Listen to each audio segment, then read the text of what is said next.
இன்றைக்கி நமக்கு ஒரு ஃபர்ஸ்ட் பர்த்டே கேக் தான் ஆர்டராக வந்திருக்கு. அண்ட் இவங்க பட்டர்ஸ்காட்ச் ஃப்ளேவரில் தான் கேக் ஆர்டர் பண்ணியிருந்தாங்க.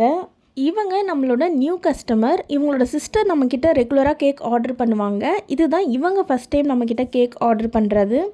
அண்ட் ஆர்டர் பண்ணும் போதே சொன்னாங்க, இந்த கேக்கை நாங்கள் ரொம்ப தூரமாக எடுத்துகிட்டு போகிறோம், ஸோ கொஞ்சம் நல்லா பண்ணி கொடுத்துருங்க அப்படின்னு தான் சொல்லியிருந்தாங்க. அண்ட் அது சிங்கிள் லேயராக வேணுமா இல்லை டபுள் லேயராக வேணுமா அப்படின்னு கேட்டப்போ எனக்கு வந்து டபுள் லேயராக வேணும் அப்படின்னாங்க. ஸோ நீங்கள் தான் பார்த்து எடுத்துகிட்டு போகிற மாதிரி இருக்கும் அப்படின்னு சொல்லியிருந்தோம். அவங்களுக்கு எல்லாமே ஓகே அப்படின்னு சொன்னதுனால நம்மளுமே இந்த கேக்கை ரெடி பண்ண ஸ்டார்ட் பண்ணிட்டோம். இது வந்து ரொம்ப last minute cake. Because customer afternoon தான் கால் பண்ணி நாளைக்கு மார்னிங் எனக்கு கேக் வேணும் ஒரு 8 o'clock போல் அப்படின்னு சொல்லியிருந்தாங்க. சரி ஓகே நம்மளும் பண்ணி தந்துடலாம் அப்படின்னு சொல்லிவிட்டு நம்மளும் பண்ண ஸ்டார்ட் பண்ணிட்டோம்.